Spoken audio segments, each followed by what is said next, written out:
जय हिंद दोस्तों, स्वागत है आपका आज की क्लास में। और अपने वादे के मुताबिक मैं आपके लिए रीट लेवल फर्स्ट और सेकंड वालों के लिए जो काफ़ी इंपॉर्टेंट जो अपनी 20 क्लास रहने वाली है, उसी क्रम में मैं आपको आज पहली क्लास आपको देने वाला हूं।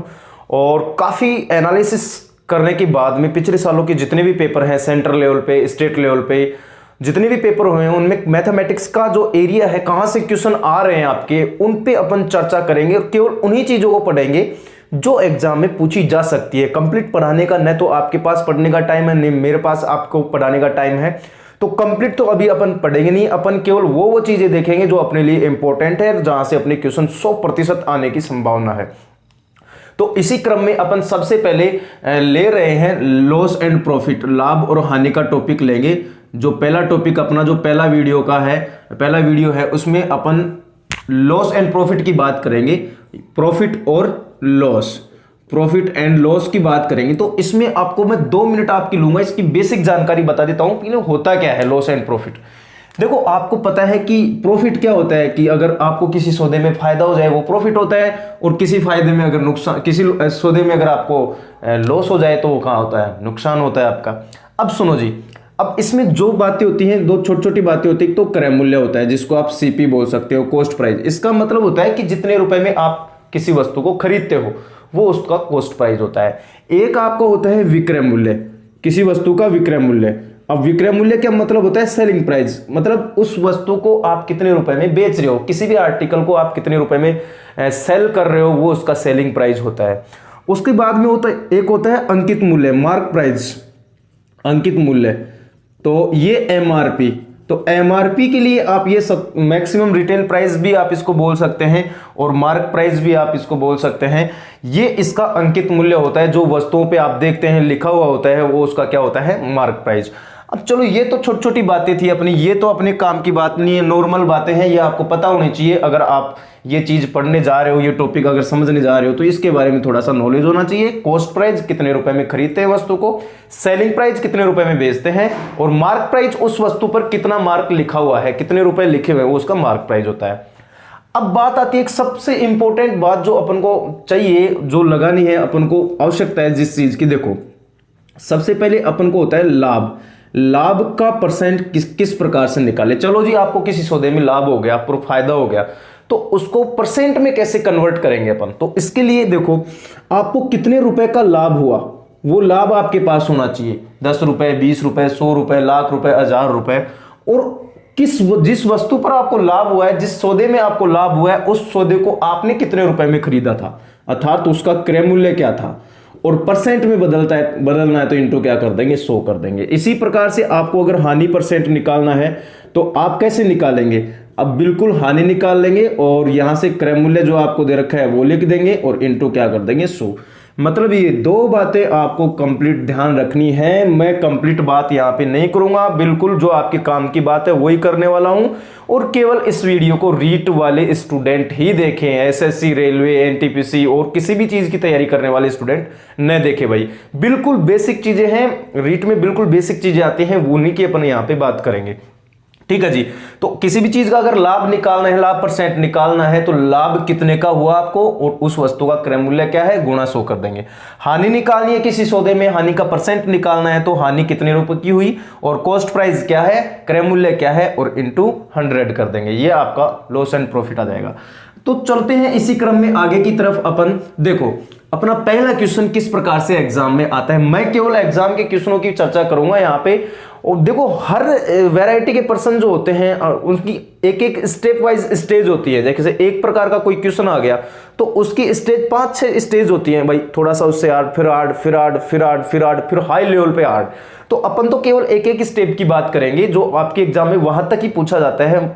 काफी एनालिसिस मैंने भी किया है पेपरों का, और वहां से मेरे को ये देखने को मिला, और ये एनालिसिस निष्कर्ष निकला है कि यहां से चीजें इससे आगे नहीं जाएंगी।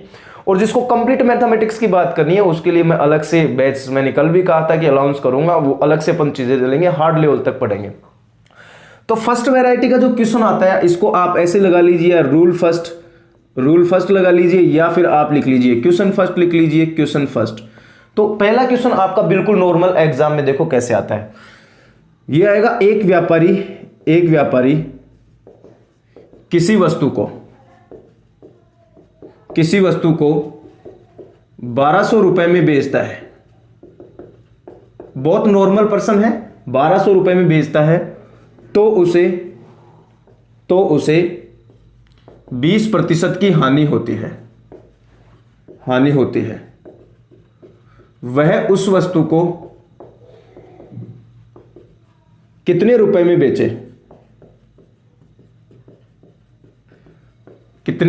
बेचे?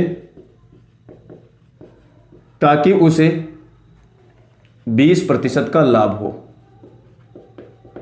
देखो तरीके तो खूब होते हैं प्रश्नों को करने के, लेकिन आप केवल एक ही तरीका ध्यान रखें जो आपको एग्जाम में काम आएगा। और आपको एग्जाम में क्वेश्चन करने हैं, ज्यादा आपको चीजें सीखनी है तो मैं वो भी आपको बता दूंगा, आप बता देना मेरे को।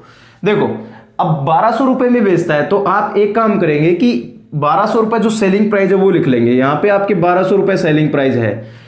अब सेलिंग प्राइस दो होते हैं, कॉस्ट प्राइस दो होते हैं, हमेशा दो वैल्यू आपको मिलेगी, एक तो परसेंटेज वैल्यू और एक रियल वैल्यू। तो रियल में ये वस्तु 1200 रुपए में बिक रही है, लेकिन यहां पे 20% की हानि हो रही है। इसका मतलब क्या है? इसका मतलब यह है 100 रुपए की चीज 80 में बिक रही है, 20 का लॉस हो गया। इस प्रतिशत का मतलब होता है, इसको हमेशा क्रय मूल्य मानेंगे कि 100 रुपए की अगर कोई वस्तु है तो उसे 80 में बेच दिया, मतलब यहां पे 80% आप लगा सकते हो। ठीक है जी, ये रियल कॉस्ट प्राइस, ये परसेंटेज ये रियल सेलिंग प्राइस, ये परसेंटेज सेलिंग प्राइस हो गया आपका। अब देखो, अब उस वस्तु को कितने रुपए में बेचे? अब सेकंड वाला आपके पास विक्रय मूल्य नहीं है तो आप उसको x मान लेंगे, और फायदा उसे 20% का चाहिए, मतलब वो 120% में उसे बेचना चाहता है। अब देखो पहले उसको गुणा कर लो, उस जोड़े को गुणा कर लो जिसमें x नहीं है, तो इसको गुणा कर लेते हैं। यहाँ पे अपन को x का मान निकालना है, तो इन दोनों का वज्र गुणा कर लेंगे, 1200 गुणा 120 और डिवाइड में आपका हो जाएगा 80। तो 0 से 0 कट जाएगा, यहां से 4 से कट जाएगा, 4 × 12, 4 दूनी 8, यहां से कितना हो जाएगा 6, और कितना हो जाएगा टोटल 1800। अर्थात उस वस्तु को उसे अगर उस सौदे में अगर आपको 20% उसको लाभ कमाना है तो उसे उस वस्तु को 1200 की जगह कितने में बेचना पड़ेगा? 1800 रुपए में बेचना पड़ेगा। ये आपका पहली वैरायटी का प्रश्न है। एक बार फिर से रिवाइज कर देता हूं, या आप रिवाइज करके देख लेना। वस्तु पहले बिक रही थी 1200 रुपए में और सेलिंग प्राइस था यहां पे 80, तो लिख दिया हमने 20 की हानि, तो 100 में से 20 कम हो जाएगा, 80 हो गया। उसके बाद में फिर से कितने में बेचा? x में, और उसे फायदा कितना होगा? 20 का, तो मतलब 120। इस दोनों को इंटू कर देंगे और यहां से इसको गुणा कर देंगे, ये आपका आ जाएगा। देखो आप इसको ऐसे भी समझ सकते हो कि सर सेलिंग प्राइस है आपका 80%, सेलिंग प्राइस 80% है और रियल में है 1200, तो 80% का मान 1200 रुपए है। आप इसे ऐसे भी समझ सकते हैं, 80% का मान 1200 है तो 1% का मान कितना हो जाएगा? 1200/80। ठीक है जी, 1% का मान ये है, तो आपको चाहिए 120% का, क्योंकि आप उस वस्तु को 120 रुपए में या 120% में बेचने जा रहे हो। तो 120% का मान हो जाएगा आपका 1200/80 हो जाएगा इंटू 120। इसको काट देंगे यहां से, तो वही कितना आएगा? 1800 रुपये आ जाएगा आपका। ठीक है जी, ये अपना पहली वैरायटी का प्रश्न हुआ खत्म। अब अपन सेकंड वैरायटी का प्रश्न, मैं एक एक प्रश्न ही बताऊंगा, ज्यादा आपके पास भी टाइम नहीं है, इसी को आप रिवर्स करके बार बार इसको देख लेना अगर समझ में नहीं आए तो। देखो जी, तो सेकंड प्रश्न आपका कैसे आता है? देखो एग्जाम में सेकंड प्रश्न बिल्कुल नॉर्मल, सेकंड भी इसी प्रकार से एग्जाम में प्रश्न पूछा जाता है। तो सेकंड क्वेश्चन आपका रहेगा, क्वेश्चन सेकंड देखो बहुत ही इंपॉर्टेंट प्रश्न है और एग्जाम में पूछा हुआ है, यहां से क्वेश्चन ध्यान रखना। एक दुकानदार 3 रुपए के 5 की दर से संतरे खरीदता है तथा उन्हें 2 रुपए के 3 की दर से बेचता है, तो पूरे सौदे में लाभ या हानि परसेंट ज्ञात करो। देखो मैं आपको केवल फर्स्ट स्टेप के ही क्वेश्चन बताऊंगा। अब ये इस टाइप के जो प्रश्न होते हैं उनके 7 स्टेप में ये प्रश्न पूछे जाते हैं आपसे अलग अलग, थोड़ा सा हार्ड, फिर थोड़ा हार्ड, फिर थोड़ा हार्ड, फिर थोड़ा हार्ड। इस प्रकार से यहां से कम 7 प्रकार के प्रश्न बन जाते हैं इस टॉपिक में, क्वेश्चन नंबर 2 पे ही। अलग अलग हाई लेवल के, सीजीएल लेवल तक के, मतलब हार्ड लेवल तक के प्रश्न यहाँ पे बनाना चाहे तो 7 से 8 प्रकार के प्रश्न यहाँ से बनते हैं, बहुत ही बेहतरीन। तो आपको तो केवल इतना ही ध्यान रखना है, यहां तक कि आपका प्रश्न पूछ लिया जाता है, ज्यादा आपको नहीं जाना है। तो देखो अब इसमें एक खास बात आपको ये ध्यान रखनी है, देखो हमेशा ये ध्यान रखना किसी भी चीज़ का भाव निकालना है, किसी भी चीज़ का भाव निकालना है तो कितने रुपए में कितनी मात्रा आप खरीद रहे हो या बेच रहे हो, ये बात आप इम्पोर्टेंट है, इसको आप पल्ले से बांध लेना, याद रख लेना, काफ़ी इम्पोर्टेंट है। मतलब कितने रुपए की कितनी चीज़ आप खरीद रहे हो तो उस वस्तु का क्रय मूल्य आ जाएगा, कॉस्ट प्राइस आएगा, भाई इतने रुपए की वस्तु है, भाव आ गया, और कितने रुपए में कितनी बेच रहे हो तो उसका सेलिंग प्राइस आ जाएगा, विक्रय मूल्य आ जाएगा। तो यहां से देखो क्या करेंगे, सबसे पहले आप 3 रुपए पे 5 की दर से खरीद रहे हो तो पहले आप निकालेंगे क्रय मूल्य, कॉस्ट प्राइस निकालेंगे। तो वस्तु का, एक वस्तु कितने रुपए की पड़ रही है उसका क्रय मूल्य निकाल देंगे, तो एक वस्तु का मूल्य निकालेंगे, भाव निकालेंगे, तो रुपए बटे मात्रा। तो रुपए यहां से आपके हैं 3 और कितने खरीद रहे हो बताओ 5, 3 रुपए में 5 खरीद रहे हो तो 3/5, ये एक वस्तु का क्रय मूल्य आ गया, यहां से ध्यान रखना। अब आप एक वस्तु का विक्रय मूल्य निकाल लेते हैं, एक संतरे का विक्रय मूल्य निकाल लेते हैं। अब विक्रय मूल्य कैसे निकालेंगे, वही कितने रुपए में कितनी बेच रहे हो, तो आप 2 रुपए में कितनी बेच रहे हो बताओ, 2 रुपए में 3 बेच रहे हो, तो एक संतरे का विक्रय मूल्य ये आ गया, एक संतरे का क्रय मूल्य ये आ गया, इतने में खरीद के इतने में बेच रहे हो तो फायदा कितने का होगा उसका परसेंट आपको बताना है। चलो जी, अब इसको शॉर्ट में देखो कैसे करते हैं। इसको करने के बहुत सारे तरीके हैं, लेकिन मैं आपको यहाँ पे केवल एक ही मेथड बताऊंगा, ध्यान रखना।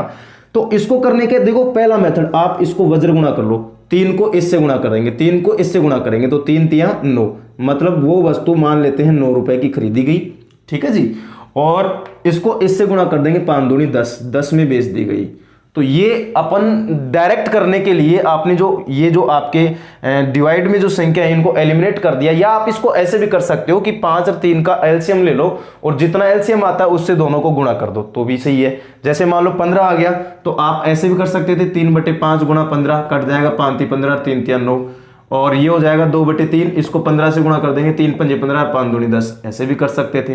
तो ये अपन इसलिए करते हैं कि कैलकुलेशन से बचने के लिए, यहां पे कैलकुलेशन को हार्डनेस जो उसकी है उसको खत्म करने के लिए अपन यहां से इसको क्रॉस मल्टीप्लाई करके डायरेक्ट यूनिट में ले लेते हैं। ये रियल वैल्यू नहीं है, ये यूनिट वैल्यू है, ध्यान रखना। 9 और 10, एक जो संतरा है उसको 9 इकाई में खरीदा गया है, 10 इकाई में बेच दिया गया है, ध्यान रखना, ये रियल वैल्यू नहीं है यहाँ पे, ठीक है जी। अब देखो, अब आप फिर से समझो एक बार, ये 3/5 लिख लेंगे, 3 के 5 खरीदे हैं, फिर बेचा 2 के 3 तो 2/3 लिख लेंगे, इसको इससे गुणा करेंगे, 3 × 9, इसको इससे गुणा कर देंगे, 5 दूनी 10।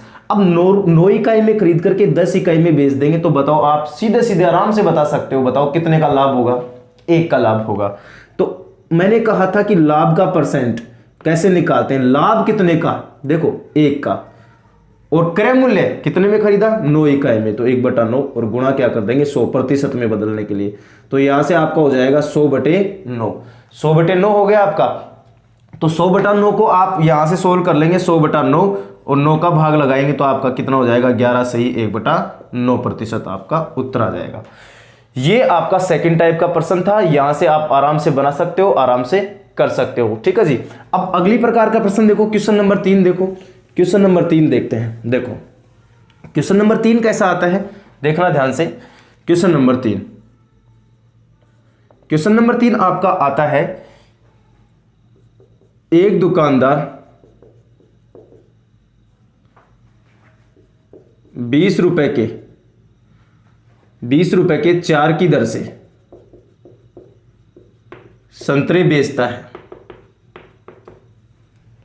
बेचता है तो उसे 20% का लाभ होता है, तो उसने संतरे किस दर से खरीदे। मतलब अभी आपसे क्या पूछ रहा था, अभी आपसे किस दर से खरीदे, दोनों दर दे रखी थी आपको, खरीदने की दर बेचने की दर, और यहां पे आपको ये पूछ रहा था कि लाभ कितने का हुआ, तो इसमें क्या दे रखा है, बेचने की दर दे दी, लाभ दे दिया सौदे में, अब खरीदने की दर पूछ रहा है तो कोई दिक्कत नहीं है। इसका मतलब कॉस्ट प्राइस पूछ रहा है, क्रय मूल्य पूछ रहा है, और क्रय मूल्य किसी भी चीज का निकालते हैं तो देखो क्रय मूल्य बराबर क्या होता है, विक्रय मूल्य गुणा 100/100 प्लस माइनस प्रॉफिट या लॉस, ऐसे निकालते हैं, ध्यान रखना। ये छोटा सा फॉर्मूला है, थोड़ा ध्यान रखना, आपके लिए जरूरी है। बाकी कंपटीशन के, हाई कंपटीशन लेवल के जो बच्चे तैयारी करते हैं उनके लिए यहाँ पे फॉर्मूले काम में नहीं लिए जाते हैं, न मैं लेता हूँ कभी फॉर्मूले काम में, तो आपके लिए थोड़ा जरूरी है, क्योंकि आपको एक आधा पर्सन इतना ही पूछेगा तो आप आराम से यहाँ पे लगा के कर लेना। किसी भी चीज का क्रय मूल्य निकालना है तो विक्रय मूल्य आप यहां से देख लेंगे, विक्रय मूल्य क्या है, गुणा 100 बटे। अब देखो, अब विक्रय मूल्य कैसे, आपको पता है मैंने ये कहा था कि कितने का बेचा। अब कितने का बेचा भाव निकालना है कि एक वस्तु, एक संतरा कितने का बिकता है, तो यहां से क्या करेंगे आप, 20 रुपए में कितने बेचे, 4, तो ये विक्रय मूल्य आ गया एक संतरे का, 20 बटे 4 गुणा 100 बटे। अब देखो यहाँ पे लाभ हो रहा है 20 का, तो आप क्या कर देंगे, 100 प्लस 20 120 हो जाएगा यहाँ से जुड़ करके। देखो आराम से काट सकते हो, 0 से 0 काट दो, यहाँ से 4 पंजे 20 काट दो, यहाँ से 2 से काट दो, 2 पंजे 10, 2 6 12 काट दो, तो यहाँ से कितना हो जाएगा, 25 बटे 6। ये आपका क्या हो जाएगा, सीपी हो जाएगा, क्रय मूल्य आ जाएगा आपका यहाँ से। तो क्रय मूल्य आपका आराम से आ चुका है, आप आराम से इसे कर सकते हो, कोई दिक्कत नहीं है, आराम से इन चीजों को बना सकते हो। अब आप ये कहेंगे कि ये तो है रुपए और ये है मात्रा, इसका मतलब क्योंकि रुपए बटे मात्रा ही तो होता है क्रय मूल्य भाव, तो आप ये कह सकते हैं कि उसने 25 रुपए की 6 25 रुपए के 6 की दर से संतरे खरीदे। आप ऐसे निकाल सकते हैं, ध्यान रखना, बिल्कुल ऐसे निकाल सकते हैं, कोई दिक्कत नहीं है, आपको बिल्कुल आराम से करना है, कोई घबराने की जरूरत नहीं है। एक दुकानदार 20 रुपए के 4 की दर से संतरे बेचता है तो उसे 20% का लाभ होता है, तो उसने संतरे किस दर से बेचे, कुछ नहीं करना है, आप ये फॉर्मूला भी भूल जाओ तो कोई दिक्कत नहीं है, आप तो दर निकाल लो बेचने की, 20 बटे 4 लिखना आपको, रुपए बटे मात्रा, ठीक है जी, रुपए बटे मात्रा भाव बराबर मैंने बताया था रुपए बटे मात्रा, आप आराम से कर सकते हैं, आराम से बना सकते हैं, कोई खास इसमें ज्यादा आपको परेशान होने की जरूरत नहीं है। तो रुपए बटे मात्रा हो गया यहाँ पे, तो रुपए मतलब 20, मात्रा मतलब 4, ये बेचिए, ये सेलिंग प्राइस आ गया, विक्रय मूल्य आ गया।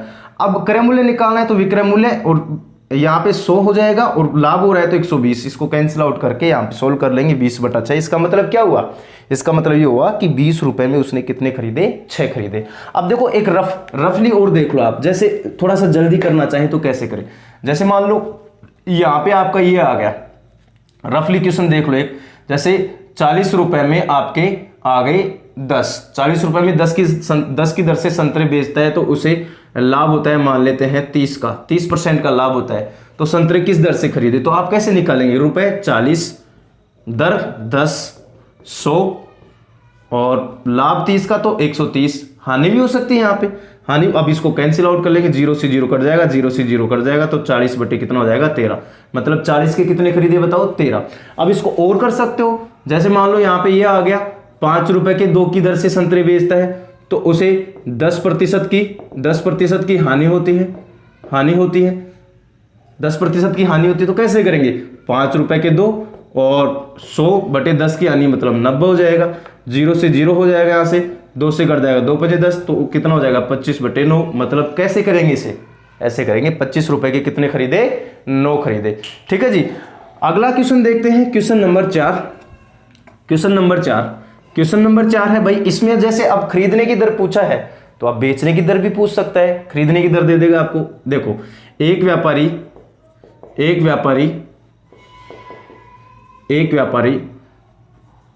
8 रुपए के 5 की दर से नींबू खरीदता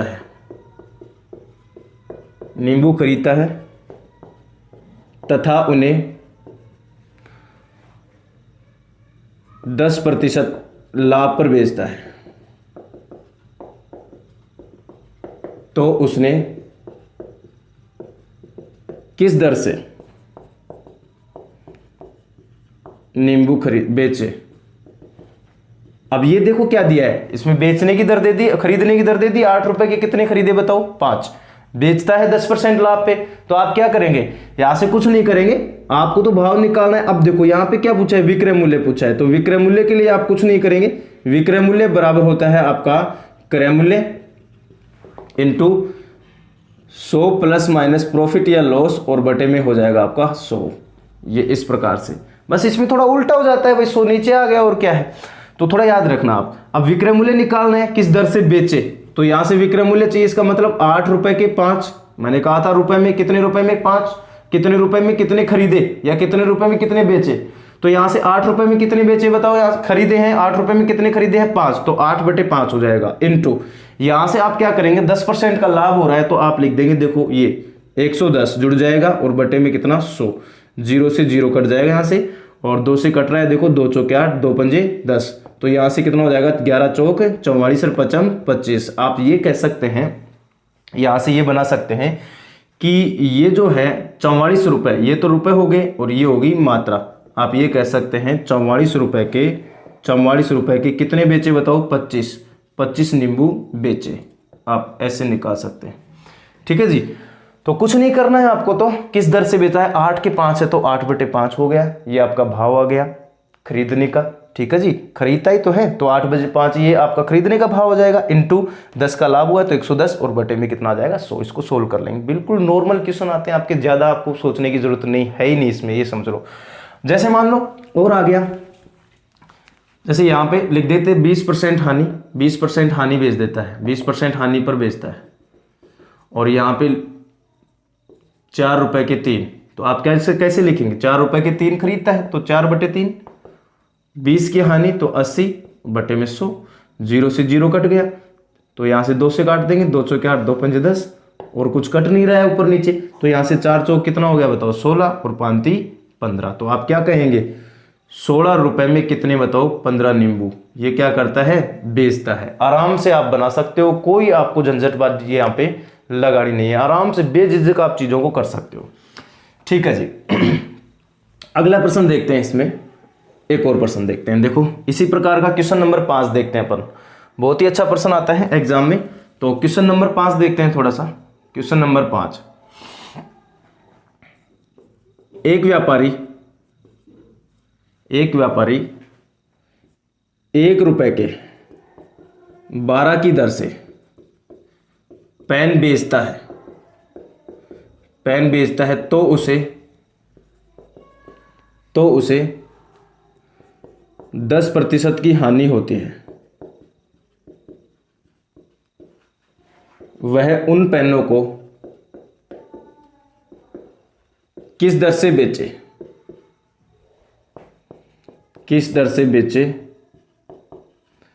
ताकि उसे 20% का लाभ हो।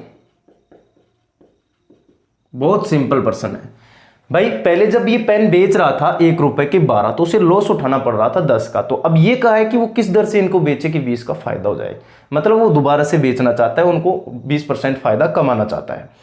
तो पहले 1 के 12 बेच रहा था और 10 का नुकसान उठा रहा था। अब आपको ये बोला गया है कि अब कितने रुपए के कितने बेचे ताकि उसे 20 का फायदा हो जाए। तो कुछ नहीं करना है भाई, आराम से देखो 1 रुपए के 12 तो रुपए हमेशा ऊपर 1 और 12 1/12।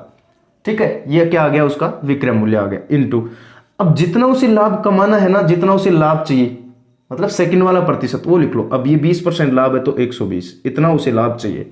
और पहले क्या लॉस हो रहा था या प्रॉफिट हो रहा था वो नीचे लिख दो। 10% के लॉस हो रहा था, यहाँ क्या लिख देंगे 90। कुछ नहीं करना भाई, हो गया आपका आंसर, चुटकी में सोल्व हो गया।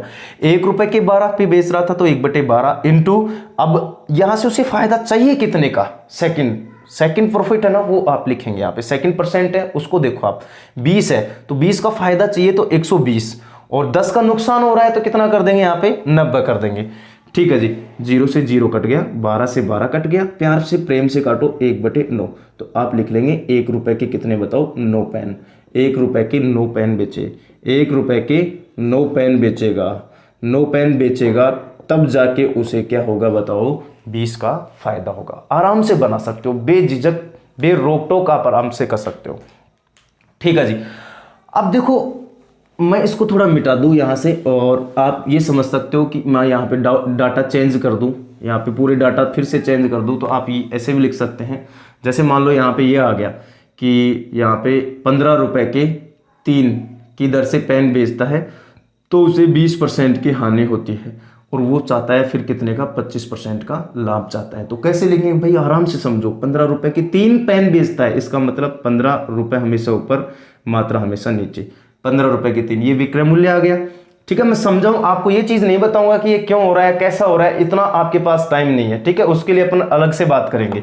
तो यहां से ये 20% लॉस हो रहा था, अब उसे चाहिए 25 का तो लिख देंगे 125, और लॉस हो रहा था 20 का तो कितना हो जाएगा 80।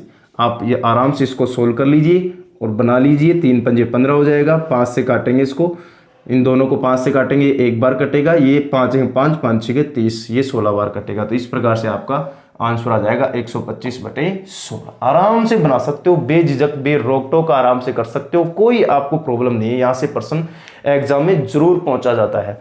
अब देखो क्वेश्चन नंबर 6 देखते हैं। क्वेश्चन नंबर 6 देखते हैं यहां से।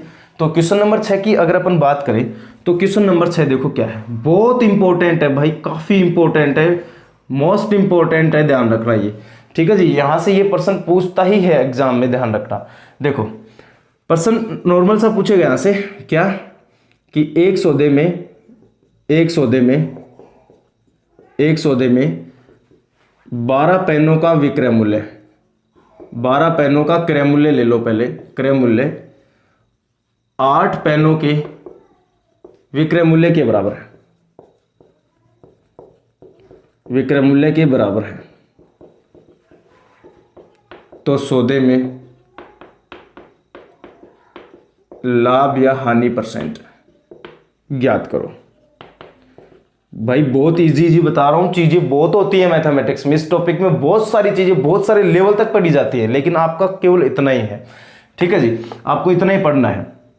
तो 12 पेनों का क्रय मूल्य 8 पेनों के विक्रय मूल्य के बराबर है। इसका मतलब ये है कि 12 पेनों को जितने रुपए में खरीदा जाता है उतने रुपए में 8 पेनों को बेचा जाता है। अर्थात 12 पेनों का क्रय मूल्य मतलब 12 पेनों को जितने रुपए में खरीदा जाता है उतने रुपए में 8 पेनों को बेचा जाता है, मतलब 8 पेनों के विक्रय मूल्य के बराबर है। इसका मतलब उतने ही रुपए में 8 पेनों को बेच रहे हैं अपन। तो इसको देखो कैसे करेंगे, 12 का क्रय मूल्य ऐसे लिख देंगे, 12 का क्रय मूल्य बराबर कितने के, 8 के विक्रय मूल्य के बराबर, विक्रय मूल्य। बस इतना कर देंगे, आपका पर्सन सोल्व हो जाएगा। देखो फिर से समझो, 12 का क्रय मूल्य लिख देंगे यहां से, उसके बाद में आगे चलो 8 के विक्रय मूल्य के बराबर, तो 8 का विक्रय मूल्य हो गया। बहुत सिंपल है, आराम से बना सकते हो। अब देखो, अब आप ये देखो, अनुपात समानुपात का नियम ये कहता है कि आप अच्छे से जान सकते हैं, इसमें ऐसे ऐसे एरो लगा लो कि ये क्रय मूल्य जो होता है ना ये इधर वाला होता है, इसके गुणा में जो इसके गुणा में जो होगा ना, इधर वाले के गुणा में जो होता है वो इधर वाले का मान होता है, इधर इसका जो मान होगा वो इधर वाले के गुणा में जो संख्या है वो होगी। ऐसे याद रख लो आप। तो यहाँ से क्रय मूल्य कितना हो गया बताओ, 8, और विक्रय मूल्य कितना हो गया बताओ, 12। चाहो तो इसको सोल्व करके ऐसे लिख सकते हो, सीपी और ये 8 हो गया बटे में, और ये एसपी और ये 12 हो गया। अब सीपी का मान कितना हो गया 8, एसपी का मान कितना हो गया 12। तो ऐसे आपको इतना टाइम नहीं है, आपको पर्सन में देखना होगा क्रय मूल्य कितना है बताओ 8, मतलब उस वस्तु को 8 में खरीदा, विक्रय मूल्य कितना है 12 में बेचा। 8 में खरीदा, विक्रय मूल्य 12 में बेचा, क्रय मूल्य 8, विक्रय मूल्य 12, 8 में खरीद करके 12 में बेच दिया। तो मुझे ये बताओ यहां से लाभ होगा उसे 100% लाभ होगा। देखो 8 में खरीदा 12 में बेच दिया, तो लाभ हो रहा है ना यहाँ पे कितने का, 4 का लाभ। अर्थात इन दोनों का अंतर देख लो 4। अब हमेशा लाभ क्रय मूल्य पे निकलता है, तो क्रय मूल्य कितना देखो, और ये लाइन क्रय मूल्य से निकल करके कहाँ पे जा रही है 8 पे, और गुणा क्या हो जाएगा बताओ 100। तो 4 एकम 4, 4 दूनी 8, यहाँ से कितना कर देंगे बताओ 5, 50, कितना हो जाएगा बताओ 50%, तो उसी लाभ होगा। आप ऐसे बहुत सारे प्रश्नों को कर सकते हैं, बहुत सारी चीजें ऐसे कर सकते हैं। एक प्रश्न और देखिए आप, छोटा सा क्वेश्चन नंबर 7 देखिए आप, बहुत सिंपल चीजें यहां से आती हैं क्वेश्चन नंबर, और यहां से ये प्रश्न 22 आता ही आता है। आप ऐसे बोल सकते हो 10 वस्तुओं का विक्रय मूल्य 5 वस्तुओं के, चलो यहां पे 9 ले लो, 9 वस्तुओं के क्रय मूल्य के बराबर है, क्रय मूल्य के बराबर है, तो लाभ या हानि परसेंट बताइए, हानि परसेंट ज्ञात करो। आराम से कर सकते हो, ठीक है जी। अब इसका देखो अपन क्या करेंगे, इसमें कुछ नहीं करेंगे, जैसे बोला है वैसे लिख लो। 10 का विक्रय मूल्य बराबर 9 का क्रय मूल्य, 9 का क्रय मूल्य आराम से लिख लेंगे। 10 का विक्रय मूल्य बराबर 9 का क्रय मूल्य लिख दिया मैंने। अब देखो मैंने क्या कहा था, ये विक्रय मूल्य इधर वाला, इस वाले का मान इधर वाला, इस वाले का मान इधर वाला, क्रय मूल्य कितना 10। आप ये कह सकते हो, अब क्रय मूल्य 10 में खरीदा है और 9 में बेच दिया, तो जाहिर सी बात है 10 में खरीद करके 9 में बेचेगा। क्रय मूल्य 10, विक्रय मूल्य 9, मतलब 10 में खरीद करके 9 में बेचेगा, तो उसे नुकसान तो 1 का हुआ ना, और उस नुकसान का हानि, इसको परसेंट में कन्वर्ट करना है। तो क्रय मूल्य 10, मतलब 10 में खरीदा, विक्रय मूल्य 9 में बेच दिया। तो मुझे बताओ यहाँ से 10 में खरीद करके 9 में बेच दिया तो 1 का नुकसान, और वो नुकसान हमेशा, नुकसान का परसेंट हमेशा क्रय मूल्य पे निकलता है। तो क्रय मूल्य कितना है बताओ, 10। 10 गुणा यहाँ पे 100 जाएगा, 0 से 0 कट जाएगा, 10%। तो इस प्रकार से ये छोटे छोटे पर्सन थे, और भी इसमें बहुत सारे, एक पार्ट और इसमें लेंगे अपन छोटा सा, और यहाँ से इस टॉपिक को खत्म करेंगे। बहुत ही अच्छे अच्छे पर्सन, यहाँ से एक पर्सन आपको जरूर पूछा जाता है एग्जाम में, यहाँ तक की चीजों में भी पूछ लिया जाता है। काफी सारी मैंने चीजें देखी तो मुझे पता चला कि यहाँ तक के प्रश्नों में ही आपको ज्यादा से ज्यादा प्रश्न पूछे जाते हैं एग्जाम में, और आगे भी इसमें अपन अलग अलग कैसे पर्सन बन सकते हैं। मैं केवल और केवल आपको इतना पढ़ा रहा हूं कि आप आराम से पास कर सके। ज्यादा मैं आपके लिए चीजें नहीं ले रहा हूं, मैं पहले बोल रहा हूं बिल्कुल नॉर्मल आपको चीजें लेके चल रहा हूं, क्योंकि यहां तक ही आपको पर्सन पूछ ले जाते हैं। तो वो स्टूडेंट यहाँ पे इस मैथमेटिक्स को नहीं देखे जो किसी और एग्जाम की तैयारी कर रहे हैं, उनके लायक ये वीडियो नहीं है। उनके लिए मैं अलग से चीजें लाऊंगा, वो वहां से कंटिन्यू मेरे साथ जुड़े, उनका मैं आपको बता दूंगा कब से वो क्लास चालू करने वाले हैं अपन। ठीक है जी। तो कंटिन्यू जो मैं आपको 15 से 20 वीडियो दूंगा, वो अगर आप कंप्लीट कर लेते हो तो ये समझो आपके आराम से परसेंट सही हो जाएंगे एग्जाम में, कोई आपको दिक्कत नहीं आएगी। बस आप तो ये कर लेना, और इसी टाइप की अगर आपके पास और कोई प्रैक्टिस में है तो वो निकाल लेना, और फिर ज़्यादा टाइम नहीं है आपके पास पढ़ने के लिए, और ज़्यादा आपको इधर उधर भटकना भी नहीं है, नहीं तो आपको समस्याएं काफ़ी ज़्यादा आने लग जाएंगी। ठीक है जी। जय हिंद दोस्तों। तो मिलते हैं अगली वीडियो में अपन बहुत ही बेहतर तरीके से और बहुत ही बेहतर अंदाज में। आप आराम से चीज़ों को करते रहिए, तैयारी करते रहिए, और चीज़ों को बहुत ही बढ़िया तरीके से याद करते रहिए, समझते रहिए। थैंक यू, धन्यवाद।